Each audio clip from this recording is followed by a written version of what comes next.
7 मई ये सिर्फ एक तारीख नहीं, ये वो रात थी जब भारत ने दुनिया को बता दिया कि अब आतंक के खिलाफ नई दिल्ली की नीति बदल चुकी। पहलगाम का दर्द, 28 बेगुनाहों की मौत और फिर भारत का सबसे बड़ा जवाब ऑपरेशन सिंदूर। आज ऑपरेशन सिंदूर को ठीक 1 साल पूरा हो चुका है, लेकिन इसकी गूंज आज भी पाकिस्तान के एयरबेसों, उनके टूटे बैंकरों और दुनिया की रणनीतिक बहसों में सुनाई देती। सबसे बड़ा सवाल, आखिर ऑपरेशन सिंदूर की जरूरत क्यों पड़ी, जिसने भारत को इतिहास के सबसे साहसिक सैन्य अभियानों में से एक चलाने पर मजबूर कर दिया। अब जरा पीछे चलते हैं। 22 अप्रैल 2025 जम्मू कश्मीर का पहलगाम बैरसन घाटी, जहां आतंकियों ने धर्म पूछकर गोलियां चलाई और 26 लोगों की हत्या कर दी, और वो भी ज़्यादातर पर्यटक। पूरा देश गुस्से में था, हर आंख नम थी और हर जुबान पर बस एक ही सवाल, अब जवाब कब मिलेगा। और फिर प्रधानमंत्री नरेंद्र मोदी का संदेश आया, भारत आतंकियों और उनके समर्थकों की पहचान करेगा और सजा देगा। ये वही पल था जहां से ऑपरेशन सिंदूर की नींव पड़ी। 6 और 7 मई की दरमियान रात ठीक 1:05 पर भारतीय वायुसेना, थल सेना, नौसेना और बीएसएफ सब ने मिलकर सीमा पार हमला कर दिया, जिसने पाकिस्तान को हिलाकर रख दिया। सिर्फ 25 मिनट में और 100 से अधिक आतंकी खत्म। जी हाँ, सिर्फ 25 मिनट में पाकिस्तान और पीओके में मौजूद 9 बड़े आतंकी ठिकानों को तबाह कर दिया। बहावलपुर, मुदी के सियालकोट, कोटली, बिम्बर, मुजफ्फराबाद जैसे मोहम्मद और लश्कर तैयबा, हिजबुल मुजाहिदीन आतंक के बड़े नेटवर्क मलबे में बदल गए। लेकिन कहानी यहीं ख़त्म नहीं होती।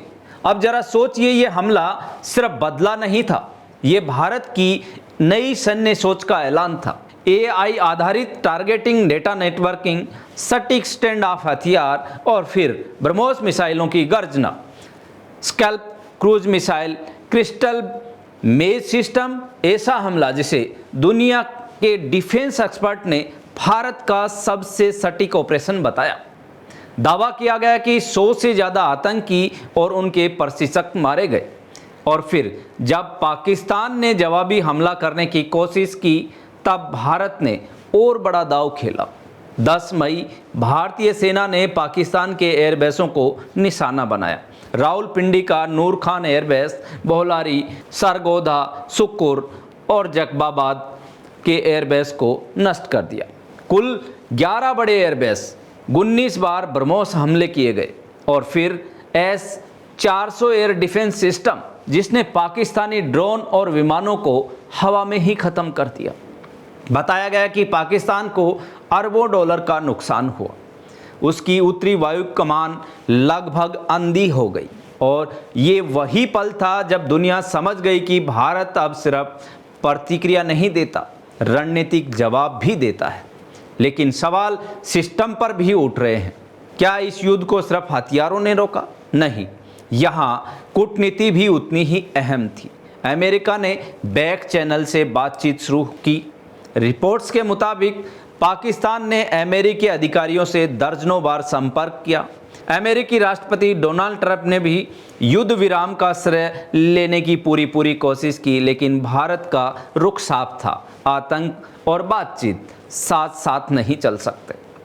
भारत ने साफ कह दिया कि संघर्ष विराम पाकिस्तान की तरफ से सैन्य चैनल के जरिए मांगे गए संपर्क का नतीजा था। आज ऑपरेशन सिंदूर की पहली सालगिरह। जयपुर में बड़ा सैन्य आयोजन हो रहा है। रक्षा मंत्री राजनाथ सिंह मौजूद रहेंगे, CDS अनिल चौहान भी और तीनों सेनाओं के प्रमुख भी आज जयपुर में मौजूद रहेंगे। राजस्थान, जिसने इस ऑपरेशन के दौरान सीमा सुरक्षा में बड़ी भूमिका निभाई। बाड़मेर, जैसलमेर, बीकानेर, फलौदी, इन इलाकों में भारतीय जवान हर ड्रोन हमले के सामने चट्टान बनकर खड़े रहे। आज भारतीय वायुसेना का वीडियो फिर वायरल है। एक लाइन सबसे ज़्यादा चर्चा में है, इंडिया फॉरगिव नथिंग, यानी भारत ना भूलता है और न ही माफ़ करता है। लेकिन अब सबसे बड़ा सवाल, क्या ऑपरेशन सिंदूर ने भारत पाकिस्तान के रिश्तों की दिशा हमेशा के लिए बदल दी है? क्या अब हर आतंकी हमले का जवाब सीधे सैन्य कार्रवाई से दिया जाएगा?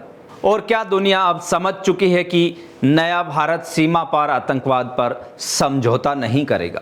क्योंकि सच यही है, ऑपरेशन सिंदूर सिर्फ एक ऑपरेशन नहीं था, ये भारत की नई रणनीतिक लाल रेखा थी, जिसे पार करने की कीमत अब दुश्मन को बहुत भारी पड़ सकती है। क्या ऑपरेशन सिंदूर सही था? अपनी राय हमें कमेंट बॉक्स में ज़रूर बताइए।